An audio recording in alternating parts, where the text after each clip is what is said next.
Hello, everyone. So today I'm going to show you how we can work on Microsoft Excel and JMP to solve our problems. This is starting for this semester, and we're going to explain the topics that are required for chapters 1 through 6. And also I will show you some instructions that you might need for solving problems. So if you want to find files that we have, the files, data files are under Canvas, and go to Files. And here you have the folder Data. And under folder Data, most of the data sets that we use for a semester are actually right here. And to download them, all you need to do is to click, and up there you will have a download.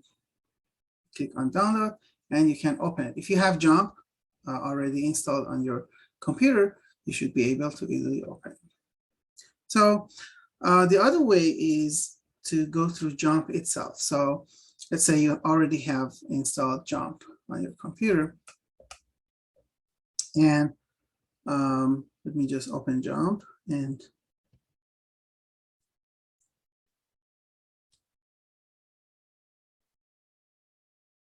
so when you open JMP for the first time, you normally have this introduction coming up. You don't need to do anything about this. This is just explaining one topic in JMP. Every time it changes, and you can change the tips and go to the next tips, and randomly always give you some tips. So you don't need this. You just close this, and here are the data sets that we normally use. If you have opened a certain data set, it's all here. So if you don't have that data set here, if you don't have the data sets here, or the first time you're using this, you're going to go to File, Open, or you can click on this open icon right here. And it's going to open your folders, right? And when it opens your folders, you try to find the JMP. And so let me do that. All right, so when you open the folder, you should be able to see JMP 16 or whatever the latest version you have installed. And under favorites, you can see the folder data. Click on the folder data, and there are tons of data here that we use for the semester just for practice, or you can use it for your own practice. One of the data that we normally use is the company's data, because it has both numerical and categorical data as a company's data, company's JMP. And it's in the first, when you click on data, you just scroll down, and it's right down there.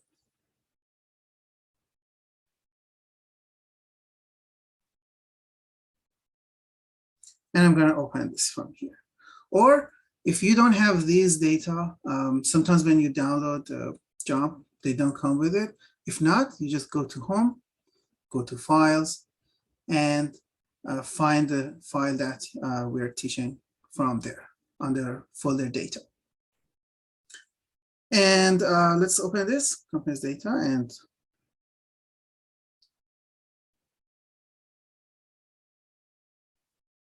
this is the folder.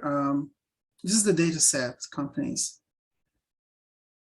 You can see that this data has two set of categorical variables. How do I know these are categorical variables or qualitative variables? Because they don't have numbers, they have names. So there are two types of companies here: computer companies and pharmaceutical companies. And we also have three different types of different size of companies: size, small, big, and medium, right? These are different levels of type and size of companies.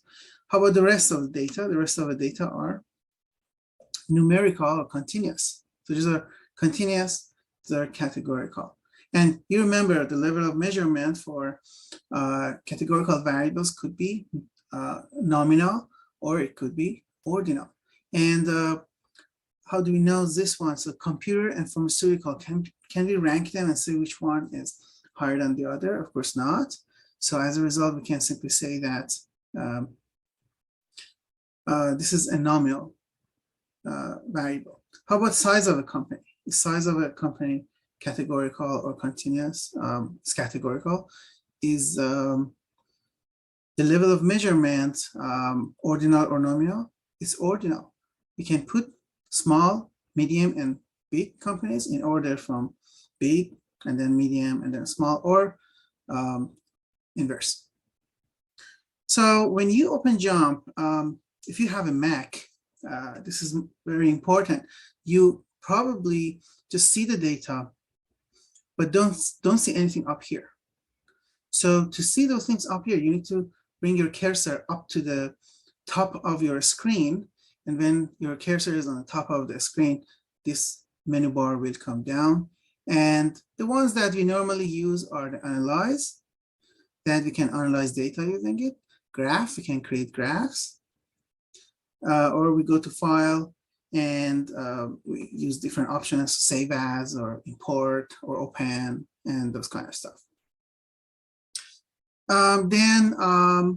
So regarding the categorical variables and continuous variables, there are descriptive statistics, for example, that we can use based on what you learn in chapters 1 to 4.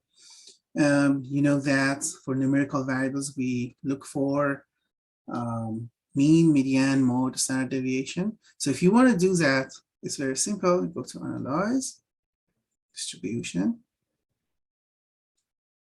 You can select 1 or 2, or you can select all of those numerical variables, drag them into Y columns, and click OK, and it will give you all of those values. So let's just, let me just select 1 and maybe a number of employees,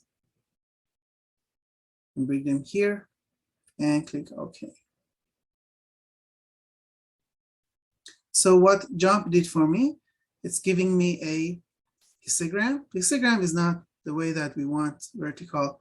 Remember on JMP, anytime you want to make changes, you can go to that red triangle or red arrow and change options. So here, histogram options, vertical, that become what I want.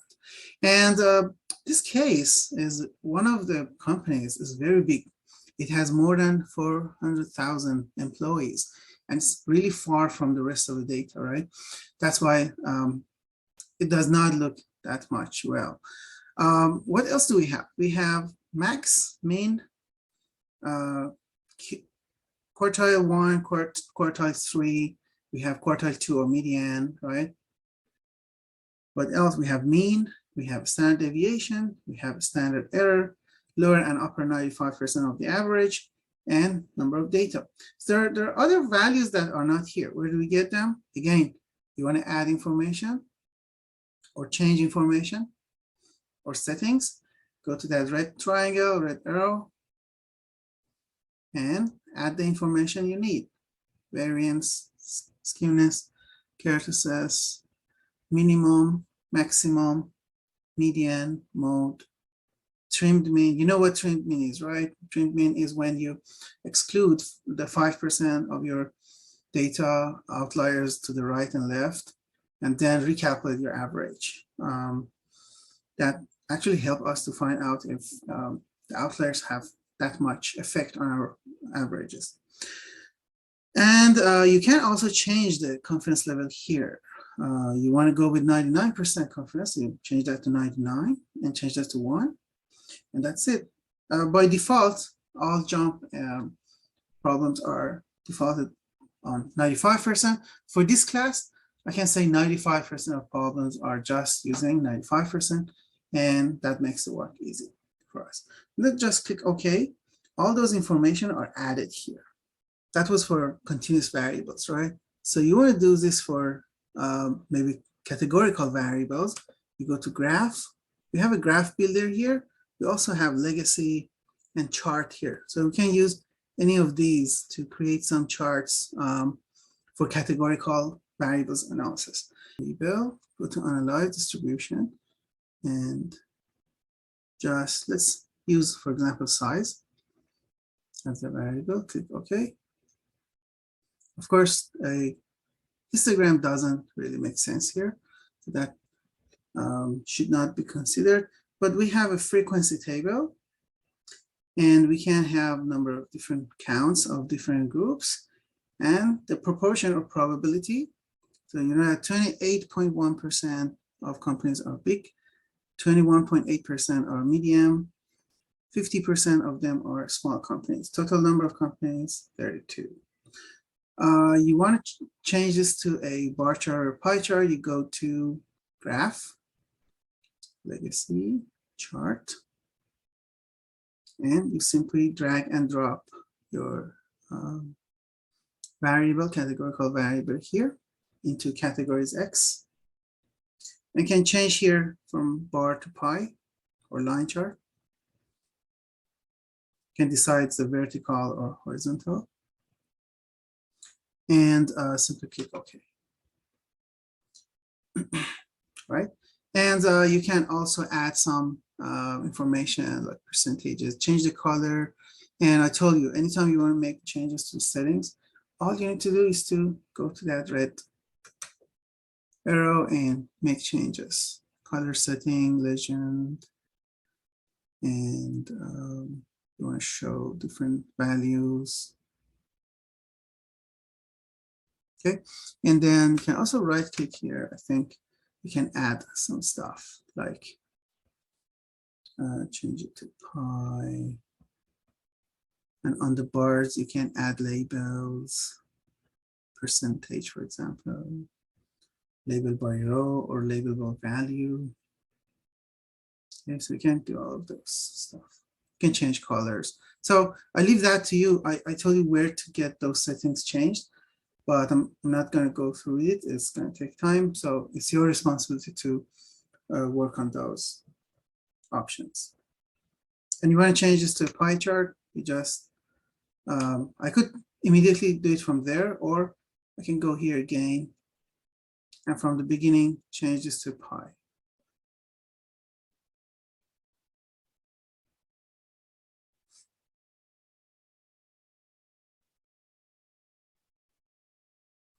That becomes a pie chart. And then again, same thing. You can add information. You can change the label, summary statistics, add to it, and you can change colors, all those stuff. You can change them here. Okay, so that was for categorical variables. So I showed you a frequency table, probability of proportions or percentages, and then bar chart and pie chart. Now, the next step, let's say you want to do a descriptive statistics analysis on, for example, sales. And you want to make sure that when you click OK, of course, when I click OK here, not all the statistical information appear here. Not all the ones that I want are here. So I need to make sure, do some presetting. If you are on an exam and you want things to be done immediately without your changes, and you go to Preferences, and you go to Platforms, and every platform in here we can actually make changes to. So let's see if we have distribution summary statistics. That's the one that we're trying to add some information, and any analysis we do until we close the jump, this will be in effect. So variance, skewness, characteristics. I want minimum, maximum, median. So when you have exam, all these numbers will appear. You don't have to one by one go and add them. And yeah, that's it. You just need to change it from here on your settings. And it's going to affect. Okay. And now if I do that again, look, all those information just appeared here for me. Okay. All right, so that was this. And then we also can do the same type of analysis for chapter 5 and 6 are about association between variables, right? So anytime we have association between two variables, we're going to use the fit y by x right there, or you go to analyze fit y by x. So fit y by x, it doesn't matter it's categorical variable or continuous variables. We're going to use fit y by x to find association between two variables. And any type of analysis we need will be there.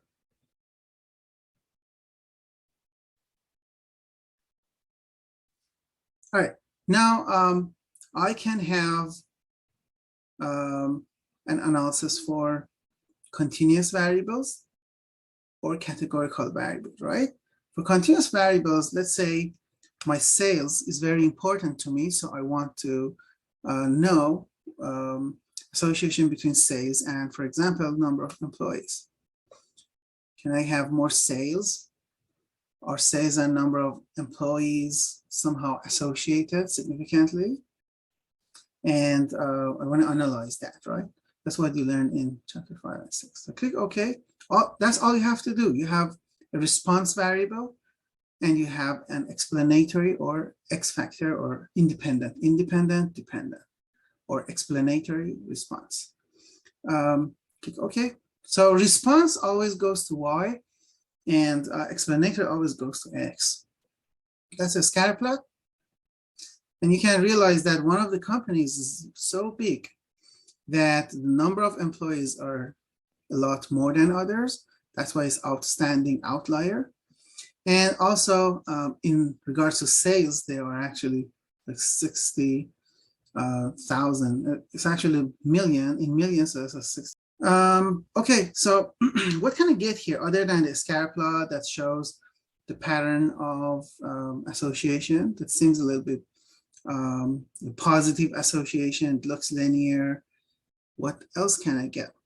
Of course, you learned correlation, right? So if you go to summary statistics, that's going to give you the correlation, the covariance value, count, the correlation upper and lower 95% confidence level, and its p-value, which shows this correlation is significant or it's not significant. So this is significant, very strong correlation between number of employees and sales. And we also have access to average and standard deviation of number of employees and sales as well. So this is an important thing we could learn from here. What else can we learn? You know that when this association exists, we can also look for regression line, the equation of the regression line. Where do I get it? A triangle, or red arrow, and fit line. The fit line will find the regression line for us. It's going to graph it for us on this scatter, and it's also going to give us information about the line, like equation of the line. So click on the fit line, scroll down, that's the line. It's not perfect because of those outliers, but let's see. I have the equation of the line here, sales in $1 million equals to -603 plus 0.1579 times number of employees. That means for each employee you add, you expect to increase $0.15 million in sales. And that expected means this is in average. In average, every employee you add, you're going to have that much increase in sales. And R square is right there. So R square 0.94.7 or 94.7% of the variation in sales is explained by the number of employees, right?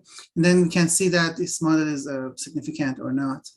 This regression line, is this significant? And you can see that the p-value is below 0.05, but this one is not. So probably it's not the reliable model at this point. So I don't want to get into the regression. I just want you to know, if you want to get a regression line from fit y by x, you just click on that red triangle, fit line, and the equation is right there in front of you. Okay, so that's for association between two continuous or numerical variables. The next step, we're going to talk about association between two categorical variables. Okay, so for categorical variables, it's the same. You go to the analyze fit y by x, or just click here and drag and drop the two variables. So there are two variables here. One is the type of a company and the other is the size of a company. If the question in my lab or in exams is not telling you which one to use for response and which one to use for explanatory or X, you can always think about which one is independent, which one affects the other. So when you have a company, the one that we normally select is the type, right? We select this, and of course, size of a company changes by time, and it can be a response to the type of the company. And of course, many other factors, but right now we're just checking these two factors together. So that's why size goes to Y response and type goes to X factor. I click OK. And these are the things that we learned in chapter 5 and 6. And the first plot is a Musaic plot. And a Musaic plot, to interpret it, you know that when you change the group, is that proportion changing? So you can see from computer to pharmaceutical, the portion is changing. From on the medium size is changing. On small size is also changing. So this changes creates change, right? Changes in type is creating changes in the size of company. So that can tell us that there is some sort of association between type and size of the company. The other information we have here is the contingency table, which is the cross of two categorical variables with their groups separately. So the groups of type, computer and pharmaceutical, and groups of size, big, medium, and small are here. And it's very important to understand this contingency table because there are questions on homeworks and exams that you will see that gives you this table and expect you to understand it. So this 4 means, and what are these numbers in each cell? The first one is the count, how many companies are big in computer, how many companies are medium in computer, 2, how many are small in computer, 14 companies are small in computer companies. The second one is the total percent. What total percent means is you're dividing the count or the frequency divided by the total number of companies. The total number of companies or grand total is 32. 4 divided by 32 is 12.5%. How about the column percent? Column percent, you divide that 4, that count, by the total of the column. And total of the column is how many big companies do we have in general? 4 plus 5 is 9. That's the total of the column. 4 divided by 9 is 44.44%. 5 divided by 9 is 55.56%. How about the row percent? The row percent is you divide each cell by the total of the row. How many computers company do you have? 20. 4 divided by 20, 20%. 5 divided by 12, 41.67. 2 divided by 12, 2 divided by 12, 16.67. So you can see all these numbers are actually explained here, and you can easily understand what they mean, as I explained. And there's one value missing here from the instructions that you have last week. So that value is expected values. So there are instructions in my videos from last week how to calculate expected values. I'm going to explain that on Excel today as well, but just wanted to show you how to do it in JMP. That contingency table, red triangle, click on the expected. So there's one row added to each cell. That's your expected value, 5.625, 4.27. That is the expected value. I'm going to show you how to calculate that expected value manually because you're going to need it for solving some homework problems. And another thing that we do here is, now we want to know, from here we know that there is association between the type and size of company, right? But we don't know what the strength of that association is. And we don't know what the significance of that association. Is it a significant association or it's not a significant association, right? So for that, we go down here under tests, chi-square. There are two types of chi-square values calculated here. The one that we learn in our book, the formula we have in our book, is based on the Pearson chi-square. So that is the number we look for when we are calculating the chi-square test. So 8.957. And that's the p-value. If this number is less than 5% or less than 0.05, that means with a 95% confidence level, we can say there is a significant association between type and size of company. And the chi-square value is 8.957. So in the book, it expects you to calculate this number using the contingency table, which means in MyLab, you will be given a contingency table like this. It's going to ask you to calculate the expected values yourself, and from there, calculate the chi-square value. So I'm going to show you that on Microsoft Excel, and we can get these numbers again.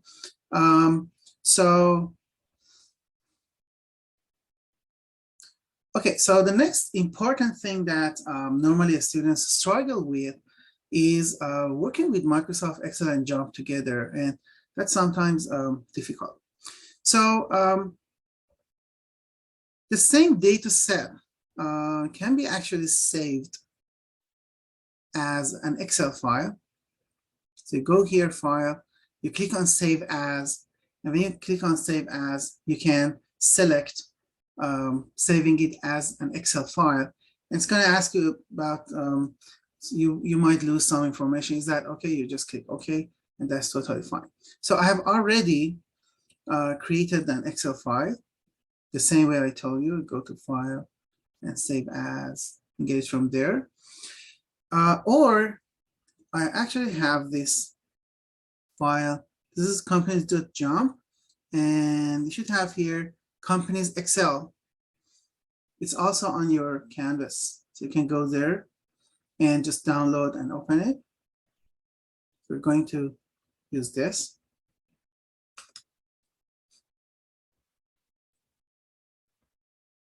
Okay, so this is the data. And before this, I was actually working on some problems. So let me close those. All right, so I opened the data. This is the same data that we have on JMP. Normally, when you download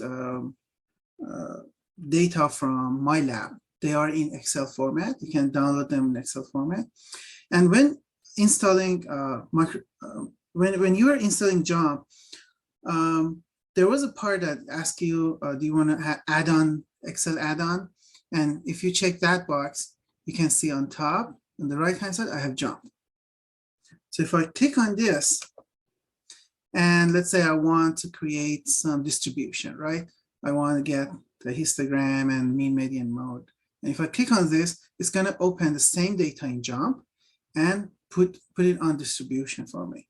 So this is the way that you can actually open JMP using Excel if you have that add-on right there.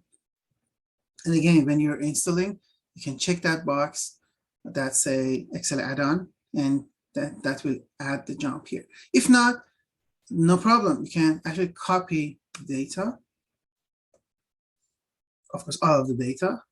I'm just giving you an example here. So you just copy from labels, right click, copy, and then you go to jump, open a new data table.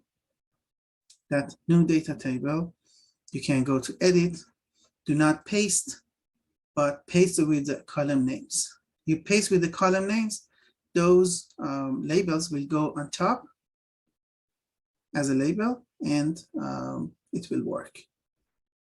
The data is copy and pasted into JMP. So I showed you different ways to open Excel file in JMP, and that way you can actually easily work with both Excel or JMP, whichever works for you. Another thing that I needed to show you here is how to create the descriptives, for example, in Microsoft Excel. Go to data. This is the same data, right? Go to data analysis. If you don't have this data analysis on your computers, there is a way that you can actually add it. To add it, you go to File, and you go to Options, go to Files Options. So this is Excel Options, and click on Add-ins, Excel Add-ins, click on the Go, and you check the Analysis Toolpack and click OK. I click Cancel because I've already downloaded this, right? And data analysis should appear here. If not, close your Excel, open it again, it should work. For Mac, it's a little bit different. I think the best way you can do is you just search it on YouTube, and there are tons of videos showing how to add the data analysis package to your Microsoft Excel. So I click here and simply get, for example, Descriptive Statistics, and click OK, and select the data I want to calculate the descriptive statistics for. And let's say I just want sales.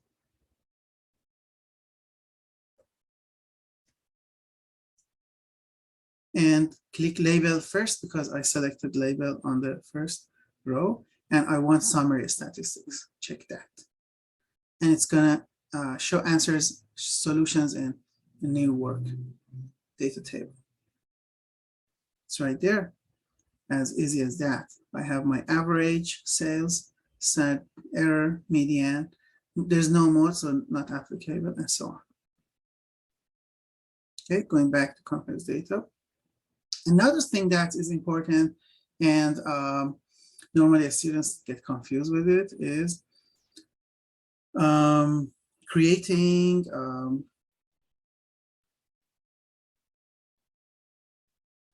contingency table. So contingency table is given to you normally on questions. The question will normally ask you to calculate the, so this is contingency table is given to you. The question will ask you for expected values. Find expected values and probably chi-square. So I show you in chapter 5 and 6 videos, I went over this process using Excel clearly, so you can watch it there. And it's very easy. I'm going to copy this, put it here. This is the same process, and just change these numbers to expected values. So if you want to calculate expected values, these cells should be empty. So we can put the new values here. And the total of the row multiplied by the total of the column divided by the grand total. So that's the formula. Formula for calculating the expected value. Where is it? The formula is total of the row multiplied by total of the column and divide by grand total. So total of each row is 20. Total of this row is 12. Total of this column is 9. Total of this column is 7, and so on. And this is your grand total, right? Total number of companies. So this one equals to 20, total of the row multiplied by total of the column divided by 32. That's it. You do the same thing for all other cells. I'm not going to show you that. I leave that to you. We actually have that same results here. 5.625 for the first cell. That's your expected value. And that's the expected value here. Same number, right? Same number. So it's not that difficult. But let's say you want to calculate the chi-square and you don't want to go through the formula I show you in chapter 5 and 6 video. You want to use JMP and let JMP calculate this number for you right there, right? If you want to do that, there is a way to get this contingency table and create the data from it. So normally on chapter 5 and chapter 6, they don't give you this data. They just give you a contingency table. How should I create this data from the contingency table? So I know that there are 4 big computer companies. There are 4 big computer companies. So I create 4 big computer companies here.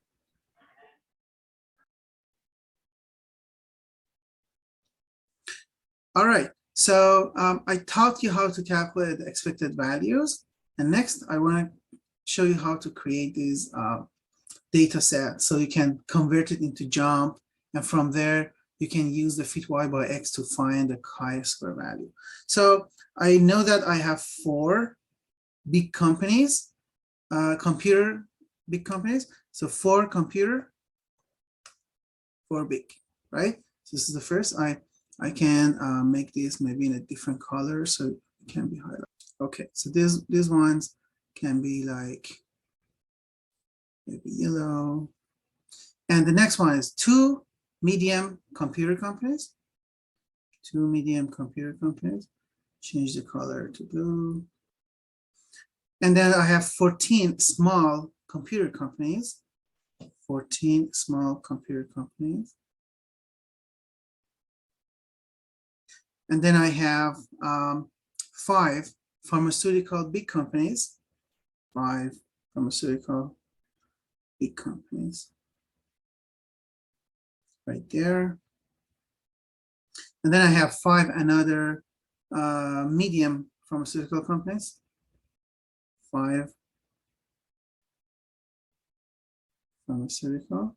And I have 2 blue small pharmaceutical companies right there. So I use these numbers to create the data, right? And now I can easily copy this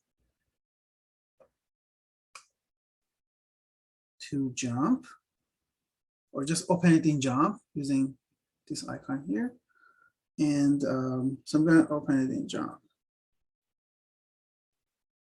New data table, piece with column names, fit y by x, type, size. Oh, I did a mistake. Size go up here. So make sure you do this correctly. Size go to response, type goes to x, or explanatory. You get the same numbers, same answers. You can add the expected values here. So even you don't need to calculate the expected value yourself if you do this correctly. And the Pearson chi-square is the same number that we calculated earlier. P-value is the same. So you can do this all with JMP if you just convert that contingency table given to you on questions into a data set first, and then convert it to JMP. And this way you can, without that much calculation, you can actually get the numbers right.